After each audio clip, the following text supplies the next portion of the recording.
지금까지 역술인들에게 용신이란 내담자에게 좋은 운과 나쁜 운을 구별하기 위한 수단 또는 나와 사회와의 관계 측정을 위한 수단이었다.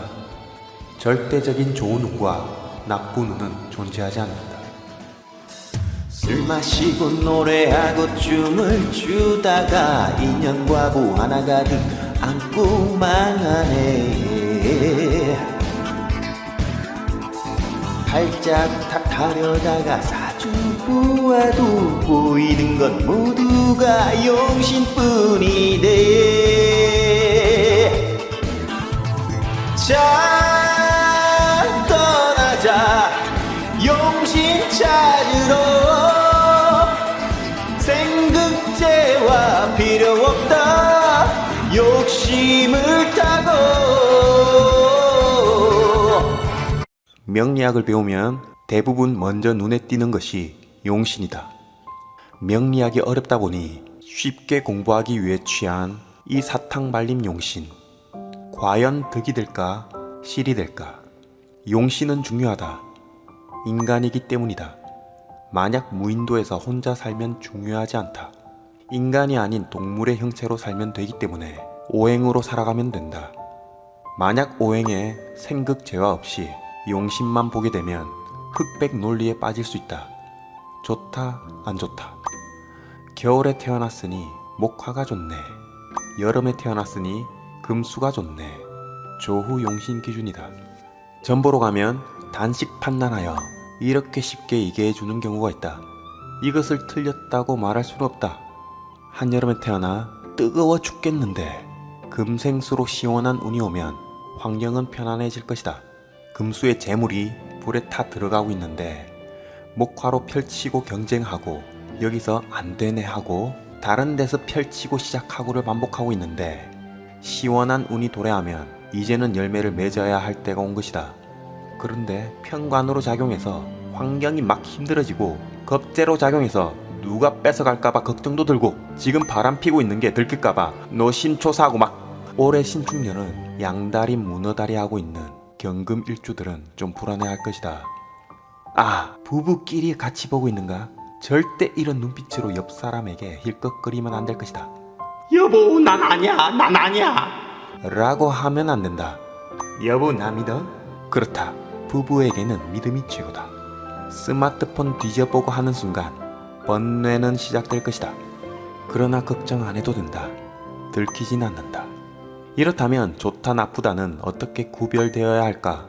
그리고 경금임수 금생수 다르고 신금임수 경금개수 신금개수 금생수 모두 다른 의미를 가지고 있다. 따라서 오행으로 금수가 왔다고 하여 같은 환경과 동일한 마음이 들지 않는다.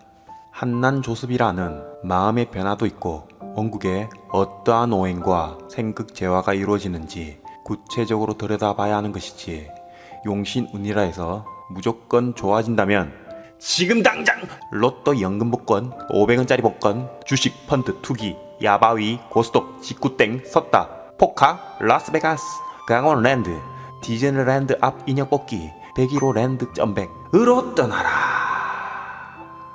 인생은 한방에 간다. 자연의 법칙이다. 그래서 자연에는 모든 만물을 중재하는 토가 있지 않던가? 토빠 생금이 왜 일어나겠는가? 인내와 끈기를 가지고 인생을 살아라. 그렇게 되면 금생수 토국수가 일어나 최고의 위치까지 오르게 될 것이다. 라고 해서 토가 개입하는 것이다. 그래서 천간의 재산을 형성하는 수가 있고 지지의 재산을 모을 수 있는 토가 있으면 자산을 형성할 수 있는 기운이다. 그래서 내년에 임수가 천간으로 들어오니 이사 많이 갈 것이다. 그럼 먼저 억부 영신을 간단히 들여다보자. 억부라는 것은 많은 오행의 힘을 빼고 약한 오행의 힘을 불어넣어 볼까 고서?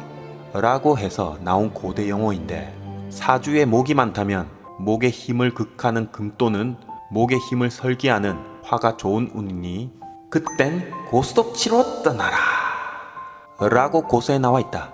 옛날에는 화폐라는 제도가 없었으니 아마 깎아놓은 신석기 돌들이나 동물 상아, 덤무니 토기, 주먹도끼, 집게, 팔매돌 등 걸고 했을 것이다. 역시 명리학이란 오래된 학문임을 알 수 있는 대목이다. 자, 고대 문물 벽화이다. 잘 보면 그렇다. 고도리를 잡고 있다. 마치 타짜로 보인다. 이 동굴 벽화는 아주 오래되었는데 자세히 보면 영매 같은 할머니가 앞 사람을 쫓아가는 모습이 보인다. 이 벽화에서도 나와있다시피 명리학은 아주 오래된 학문임을 알 수 있다. 무슨 근거로 명리학임을 알 수가 있나요? 네, 잘 보시면 저 할머니가 야 이놈아! 복채 내고 가 이 새끼야! 복채 낼름하고 튀는 청년의 모습을 볼 수 있다. 가끔 내용을 정리하다 보면 어디로 튈지 모른다. 나 자신도 어디로 튈지 모르니 잘 따라오시길. 어쨌든 억부용신은 그렇다. 많은 것을 빼주거나 설기시키는 것이다. 한 오행이 많을 때 주로 사용하는 방법으로 보인다. 만약 두 오행이 3개 이상씩 되어 많다면 통간용신이라는 것도 있다. 목과 토가 둘 다 강하다면 목극토하는 인생인데 화가 들어와서 목생화, 화생토로 통관시켜준다면 발복한다는 개념이다. 인성과 비겁으로 두 오행이 붙어서 강하다면 당연히 식상으로 설기하는 운일 때 준비해왔던 인성활동이 할 일이 많아지고 해야 할 공간이 마련된다는 것이다.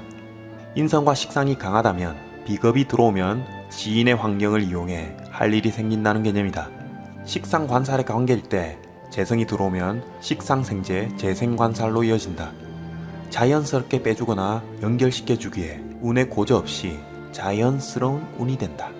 자, 그럼 병약 용신을 들여다보자면 사주팔자에서 병약이란 많은 오행이 운명을 병들게 하여 약으로 치료한다고 하여 병약 용신, 즉 병이 있으면 치료할 수 있는 약발 오행이 들어있나 보는 것이다.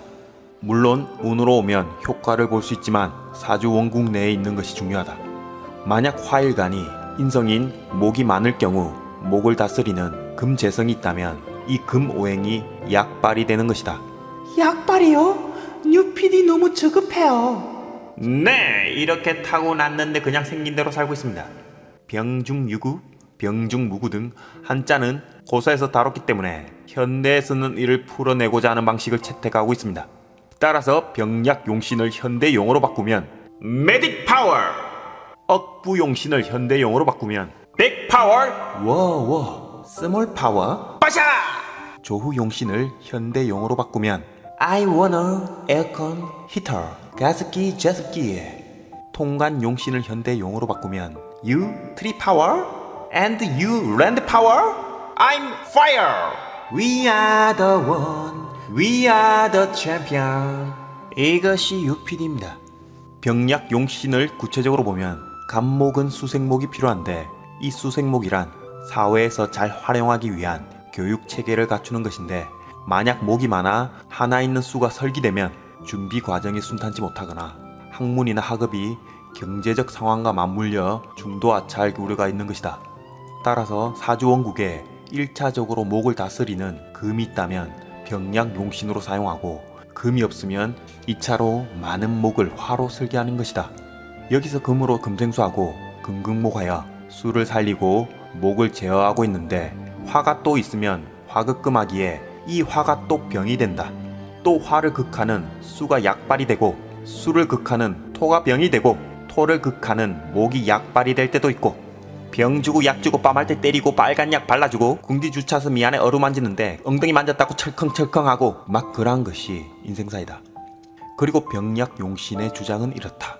오행이 골고루 갖춰져 있는 명식은 평범함을 추구하고 평범한 명식이다. 병이 많고 약발이 되는 오행이 있다면 그 약발에 힘을 실어주는 오행이 들어오면 대부대기해진다 라고 주장한다. 그렇다면 오행이 치우쳐졌다고 안 좋게 생각할 부분이 아닌 것이다. 그 한쪽으로 치우쳐진 오행이 있기에 본인 발전을 거듭한 것이고 만약 약발 오행이 없다고 치더라도 평소 지지고 볶고 하면서 실패하고 다시 딛고 실패하고 울고 있는데 누군가 도와주고 이로써 인간관계를 형성하고 사람의 소중함과 실패의 소중함과 지옥의 소중함을 알게 되는 것이다. 여기서 지옥의 소중함이란 훗날 꿈을 펼치고 있을 때 필요한 이것이 천국이었다는 것을 인지하는 소중함이랄까? 따라서 치우쳐진 많은 오행을 병신, 등신, 기신, 귀신, 빙신, 잡신, 미신, 미치겠네 살려줘 조상신 등 이러한 용어를 버리고 본인의 근본적 역할을 해주는 이름으로 유필이는 본신이라 칭한다. 흉신 너너 공신에 이어 본신의 판도라 상자를 꺼내들은 것이다. 전생부터 이어져 내려온 습이 있다. 이 습이 본신이 되는 것이다. 오행이 치우쳐져 있으신 분들은 타고난 이 본신의 숙제를 잘 풀려고 태어난 것이다. 숙제가 뭔지 모르고 지멋대로 살고 있다면 운의 고저가 점차 심해지고 고통을 받는 것이다. 왜냐?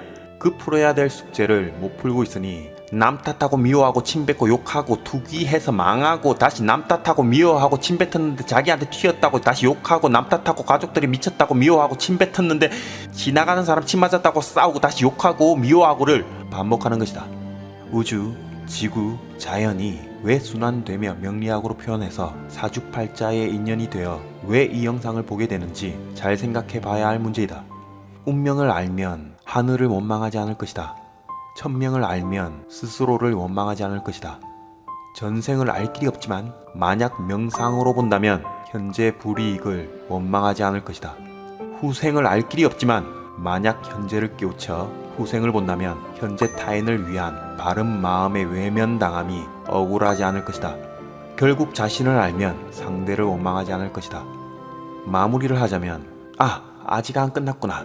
조후 용신이 있는데 인간관계의 하모니를 보고 인간관계 속 본인의 가치, 사회적 능력의 함량 정도를 보는 것이다. 어릴 때 조가 깨지거나 한쪽으로 쏠리면 어려운 환경을 맞는다. 청년, 중년, 노후도 마찬가지다. 사주팔자 원국에 한난 조습이 중화되어 있으면 운에 크게 영향을 받지 않는다. 하지만 한쪽으로 몰려있음 운에 영향을 받게 된다. 조우가 깨지면 인간관계가 불안정한 기운으로 바뀌면서 같은 사건이 발생하더라도 해당 운에는 예민하게 받아들이는 것이다. 당연히 봄에는 금으로 조우를 하고 여름에는 수로, 가을에는 목으로, 겨울에는 화가 조우 용신 역할을 한다. 또한 천간 지지로도 달라진다. 천간은 하늘의 기운을 받아 영향을 받기에 겨울에만 추운 것이 아니라 어느 계절이든 천간 임수가 있으면 한기를 느끼는 것이다. 어느 계절이든 천간 병화가 있으면 난기를 느끼는 것이다. 한여름에도 천간 임수만 있으면 한기를 느끼기에 무토나 기토가 있어야 한기를 조절하여 시원함을 느낄 수 있다. 또한 가을의 조우는 목으로 하지만 더 구체적으로 을목과 묘목이 습한 기운이기에 조우용신이 되는 것이다. 지지는 환경을 뜻하고 직접적으로 피부에 와 닿는 기운이다. 해자축인 월까지 추우니 조후용신이 목화가 된다. 사오미 신월까지 더우니 조후용신은 금수가 된다. 한난의 조화가 잘 되어 있는 봄은 금, 가을은 목인데 한난을 먼저 보는 이유가 조후 용신을 구하기 위해서이다. 만약 사주원국이 온통 금수로 가득하다면 사회소통과의 단절이다. 생각은 누군가의 온기를 원하지만 몸이 따라주질 않는 것이다. 전생부터 이어져 내려온 습이다. 빡센 과제와 빡센 성정을 타고난 것이다. 이 태어난 과제를 풀어야 금수의 기운이 완화된다. 목화운에 이 과제를 못 푼다면 금수운은 빡센 외로움이 찾아온다. 만약 금수가 가득한데 이를 풀어줄 병화를 가지고 있다면 조후용신을 타고난 것이다. 주변의 도움으로 환경이 좋아지고 조상덕이 있다는 것이다. 이렇듯 선천적으로 타고난 용신이 있다. 왜 그럴까? 매일 태어나는 사람들 랜덤이라고 생각하여 또 부모 탓하게? 타고났다는 것은 그만큼 선년을 많이 쌓았다는 증거이고 덕을 많이 베풀었다는 증거이다. 그 먼 과거에. 그래서 조상의 음덕이라고 하는 것이다. 오행을 다 갖춘 사주는 어려울 때 어려움을 잘 모른다. 그래서 용신 운이 오더라도 그렇게 좋다고 느끼지 못한다. 하지만 오행이 치우치면 빡센 지옥의 과정을 거쳐 더한 천국을 맛보는 것이 자연의 이치이다. 용신은 천국이라고 생각하면 오산이다. 천국을 맛봤으면 다시 지옥이 올 게 뻔한데 천국에서 맞는 기분이 높으면 높을수록 지옥의 깊이는 더욱 깊어진다. 그리고 용신운이라 무조건 좋은 건 없다. 육신이 개입되기 때문이다. 쎄빠지게 공부해서 시험 합격을 해야 하는데 돈 벌기 좋은 운이라면, 놀기 좋은 운이라면, 타고난 본신을 이해하고 과제를 풀어간다면 번뇌는 서서히 사라진다. 대체 저한테 좋은 운은 언제라는 거예요? 좋은 운이 없다는 것을 깨달을 때 좋은 운은 시작됩니다. 용신이란 지금이다.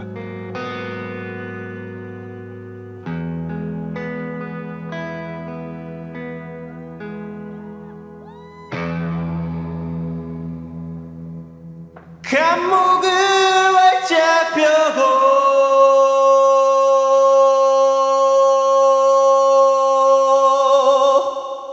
세상을 행복하게 할 거야.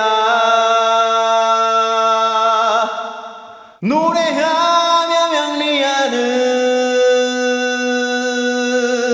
방송국 노노 상광국.